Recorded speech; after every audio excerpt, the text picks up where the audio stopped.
বন্ধু বান্ধৱীসকল মই মৌচুমী ব্লগলৈ আপোনালোক সকলোকে স্বাগতম জনাইছো। মই আজি কিছু ৰেচিপি বনাইছো, বলকচোন আপোনালোকে আজি চাই উপভোগ কৰক কেনে লাগিছে।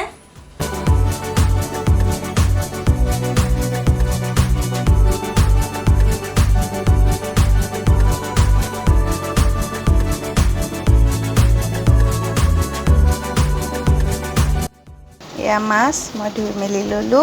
এতিয়া মই যেটো ফ্ৰাই কৰি ফেলে মই কচু বনাই আছো আৰু এই মাছটো আজি এই মায়ে কৈছে হেতু ঘিউ কচু, এই ঘিউ কচু হৈতে আজি বনোৱা হ'ব।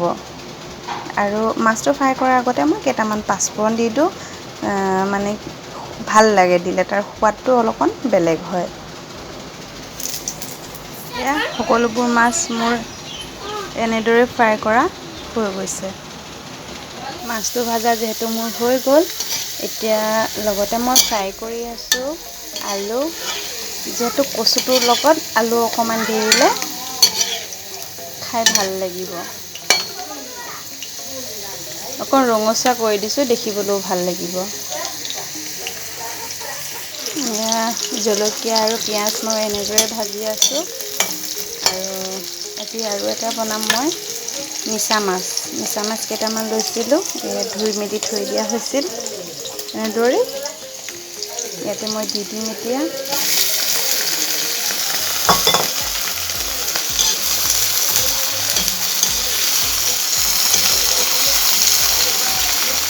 অলপ সময় এইটো এনেদৰে ফ্ৰাই হওক, তাৰপিছত ইয়াত মই দিবলগীয়া মছলাখিনি দিম। এয়া মাছটো ফ্ৰাই কৰা হৈ গৈছে।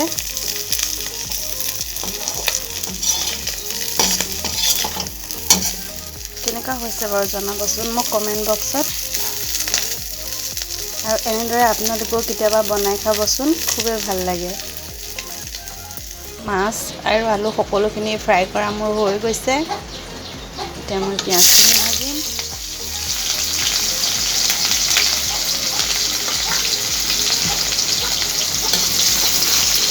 পিঁয়াজখিনি যিহেতু মই বেছি সময় নাভাজোঁ। এতিয়া মই দিম ইয়াত বিলাহী,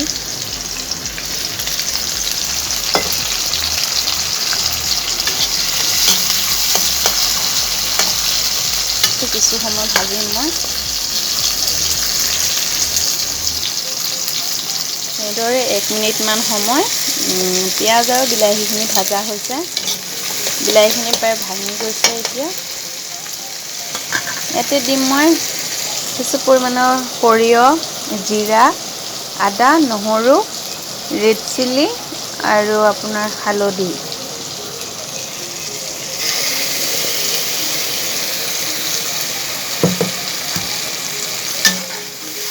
এইটো 5 মিনিটমান সময় মই ভাজিম ভালদৰে।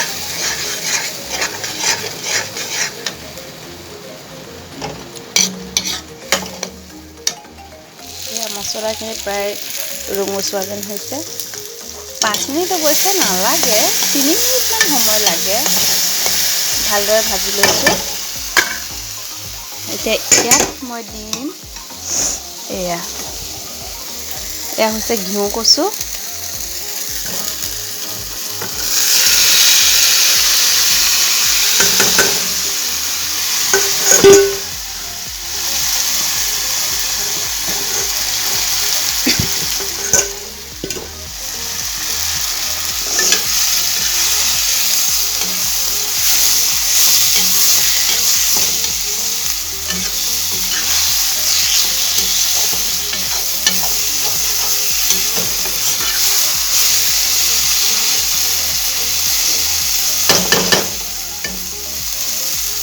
ইয়াত মই আকৌ কিছু সময় ভাজিম। ভাজা মোৰ প্ৰায় হৈয়ে গৈছে।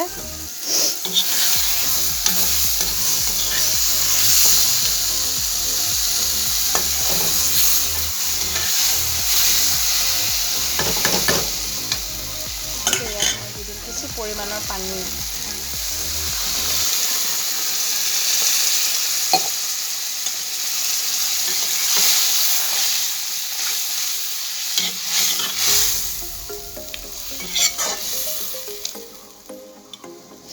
নিজৰ সোৱাদ অনুযায়ী আপোনালোকে নিমখ দিব পাৰিব ইয়াত।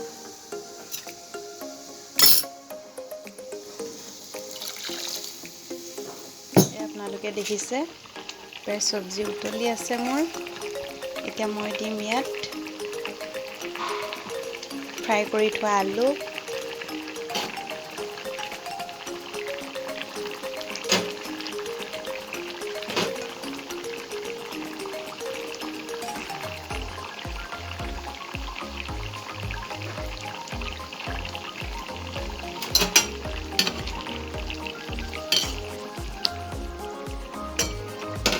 মই ফ্ৰাই কৰি থৈছিলোঁ মাছ দি দিম।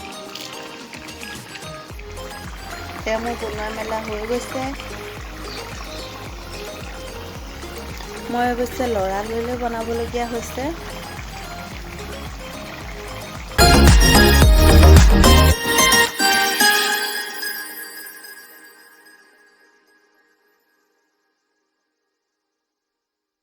বন্ধু-বান্ধৱীসকল, আপোনালোকৰ মোৰ ৰেচিপিটো যদি চাই ভাল লাগিছে তেন্তে লাইক, কমেণ্ট, শ্বেয়াৰ আৰু ছাবস্ক্ৰাইব কৰিবলৈ একেবাৰেই নাপাহৰিব আৰু লগতে থকা বেল আইকন